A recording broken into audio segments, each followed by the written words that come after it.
Yeah, so I was taking that on triple point your pressure value is this much bar and temperature is this much degree Celsius, and on critical point you can see the pressure is very high. See, pressure is 221 bar, and here you see pressure is this thing. Sometimes students may forget this idea that when I am drawing this line, okay, and if I am drawing this line, okay, fine. So if I am saying this is P1 pressure, this is P2 pressure, then which is higher pressure? So keep in mind, when you go up, pressure increases. So in the dome, here you have maximum pressure. That pressure you say as critical pressure. And here on the straight line, where that is triple point line, you have minimum pressure. So in this, pressure increases like this. So this will be in your mind. And in enthalpy entropy diagram, situation is exactly same. When you will draw lot of lines on entropy diagram, HS, suppose I am drawing enthalpy entropy diagram. So imagine lot of pressure lines you are drawing.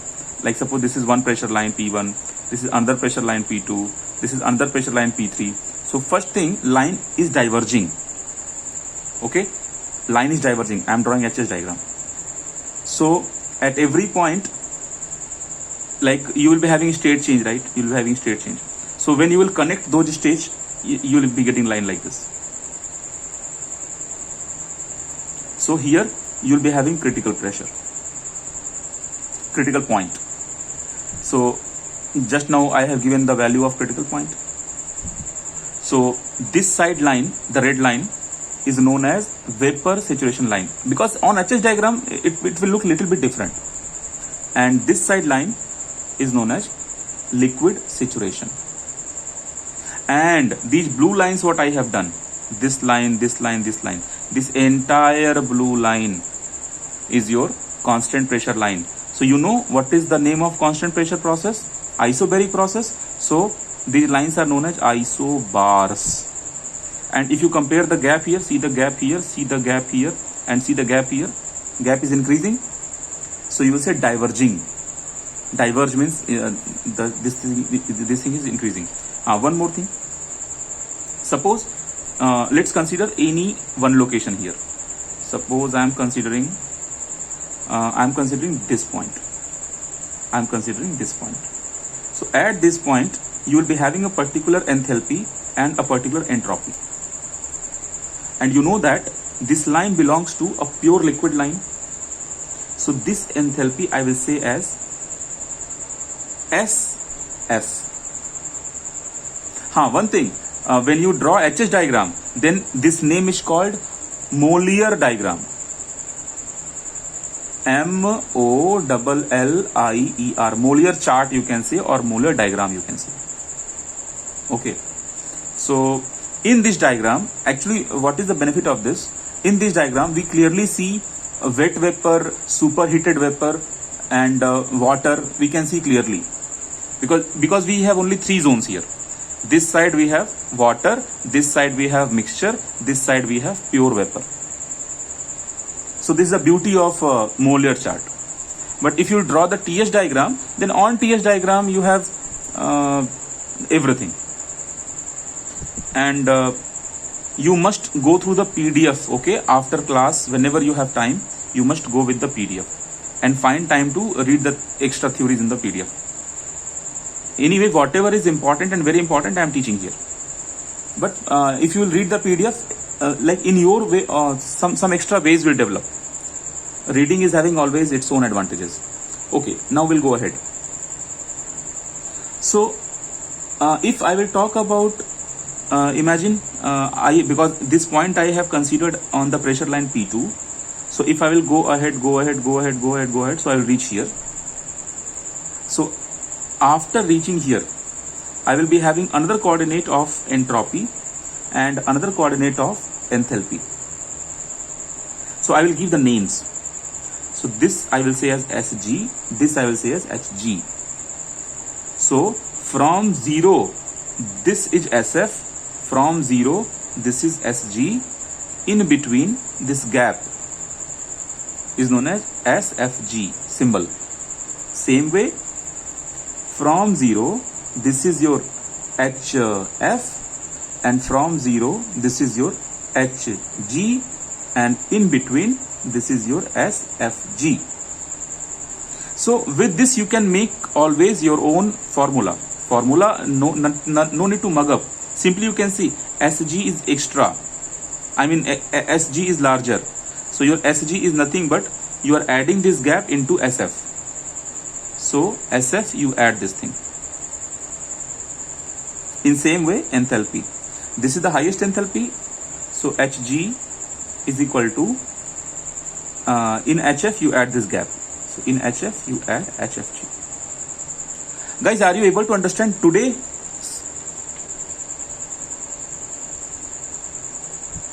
Dhruv and very good, very good. Okay, very good, very good, very good. Actually, mostly in first time it takes few moments to be familiar. Now see, once you are done with this, then how to practice this very fast. On TH diagram, you know you have 3 times curve and 2 times constant line. So first curve, then constant line, second curve, then constant line, then third curve. TH diagram over. On HS diagram, you have only one straight line like this. Now, if you want to draw vapor dome in this, then you draw some more lines. You draw some more lines, and you just show that vapor dome is actually present in this straight line. Okay, and if you want to draw the vapor dome on HS diagram, then you draw some diverging pressure lines, and after that smoothly, very easily, you just draw the that thing. So you will draw like this, simple, over. And if you want to give the names, then naming is also very easy. Left side line is a saturated line, right side line is also saturated line. So who will decide that? That will decide by the critical point. So here also you have critical point. So left of the critical point, this portion of the line, you will say saturated line, but which one? Saturated liquid line. And in the right side, saturated vapor line. Done.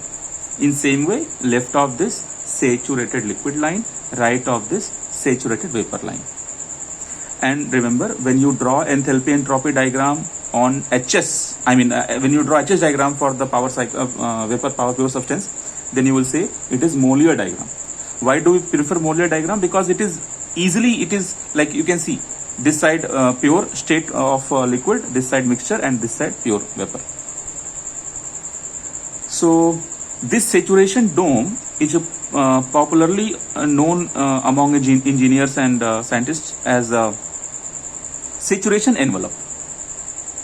This dome I'm talking, this dome is also called as saturation envelope. Okay, and just now you saw some, so you can develop your own formula and you can have some numericals. So numericals are given in the PDF. So you solve the numericals and then keep asking your own doubts. Now we'll see there is something called dryness fraction. What is the meaning of dryness fraction? Actually, there is a concept of dryness fraction. Mostly what happens, suppose after completing your master degree, you are working in a company where you have to deal with, there is something called boiler, right? Or suppose, just another example, suppose you have to work with turbine. Okay, actually what happens in turbine?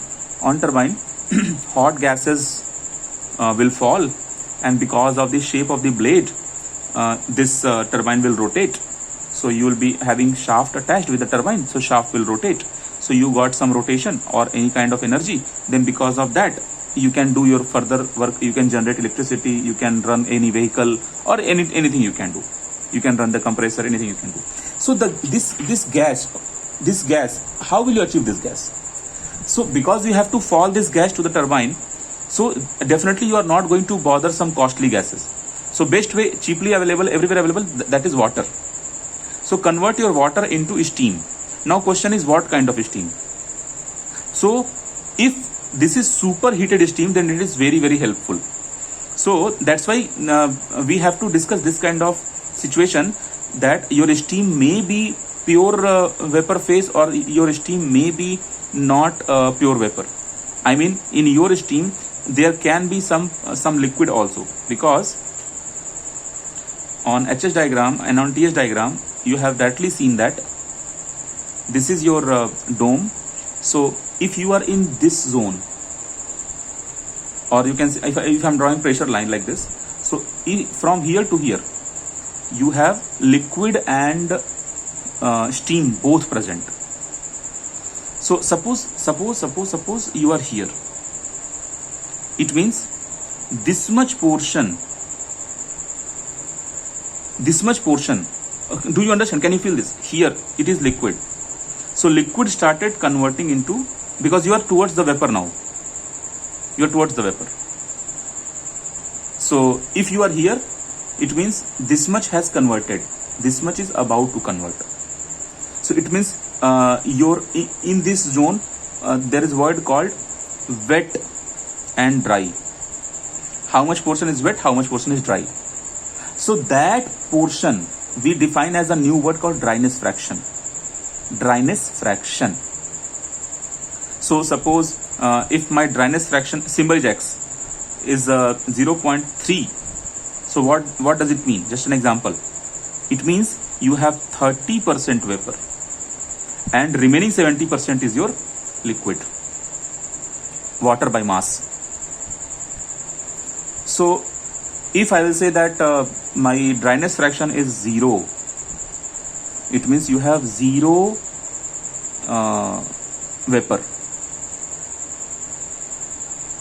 And if you will say, because see, there is a formula in terms of liquid and vapor to calculate dryness fraction. So that formula is X is equal to mass of vapor divided by mass of vapor plus mass of liquid.